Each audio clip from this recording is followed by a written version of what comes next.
This is our parents' house, the house where I grew up. You're heartless, you don't care that I have nowhere to live. So what if the law is on your side? Mom is turning over in her grave. Get out of here, or I won't be responsible for what I do.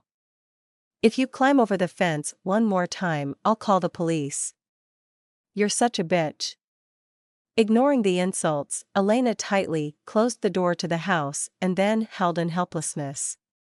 How long can this hell last? That's what she wants. Scandals, fights, curses.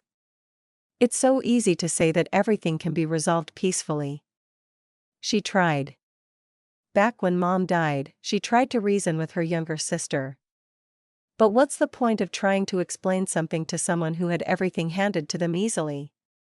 The parents favored the younger daughter, Marina.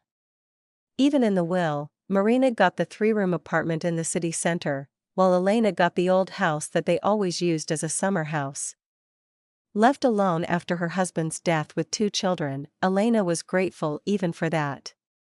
She moved out of her rented apartment, took out several loans, and slowly started renovating everything. Her in-laws helped, often doing things with their own hands to save money. And so they lived together, raising the children. But trouble came from where it wasn't expected. She was never close with Marina. Sometimes Elena thought that the root of their problems was the parents. She paid for her own education. But Marina had her education paid for. And an apartment rented for her. When Elena and her husband got married, the parents didn't help financially at all. It's your problem since you're so grown up, they said. But they threw a lavish wedding for Marina. And it didn't matter that she got divorced a year later. The father rented an apartment for her. And even when he suddenly died, their mother continued to support Marina, working 2 jobs. Maybe all this is what wore her down. That's why a few years later, their mother was gone too. And as for the will, deep down, Elena believed that it was all just so she wouldn't have to split everything with her sister through the courts. The house, in the condition it was left to her, was of no use to anyone. So they gave it to her, like throwing a bone to a dog. After everything that happened, there was no point in pretending to have sisterly love. They were never close, and now the gap had widened even more. Each had her own life, her own grievances and claims. When she found out that her sister was selling the apartment, she called her. Where are you going to live? What are you doing? At least buy a 1-bedroom apartment so you have somewhere to come back to. I want to see the world. Why are you meddling? It's none of your business where I live. Why are you trying to teach me? Acting like the older one? As if you care about what's going on with me. I don't care. But you'll have problems later, and I don't plan on solving them, and our parents aren't here anymore. Think again before it's too late.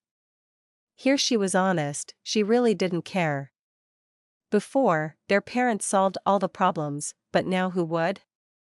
But her younger sister didn't listen and enjoyed life to the fullest.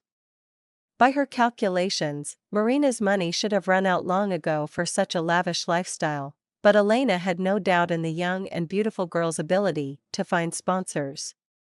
Recently, coming home from work, she found her sister lying in a hammock. When asked what was going on, Marina replied that she had just come to visit. The nephews were home and let her in. But a week later, Elena directly asked when she was going back home. In response, she heard that it was actually her home too, and she had grown up there.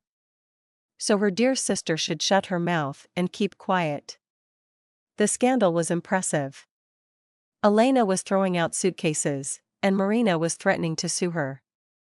It was clear that the law was on her side, but now public opinion was defending the wayward sister. Relatives called with questions about why Elena was so cruel, not letting her sister stay. Yes, she lost her apartment, but what, should she become homeless now? Unable to stand it, Elena began advising everyone who cared to take in the wayward Marina themselves. After all, she was just a small and silly 25-year-old. This completely turned everyone against her. She didn't care about them, no one had ever helped her in any way, but her sister was crossing all boundaries. And now she had climbed over the fence, who knows what she was expecting. Elena understood perfectly well that Marina wasn't living on just her own means. But the little nastinesses irritated her. Graffiti on the gates, bushes, and beds doused with bleach, yeast thrown into the outdoor toilet. Now she was seriously planning to install cameras and go file complaints. Why was this happening to her? Everyone chose their own path. So why was she being made the villain in all of this?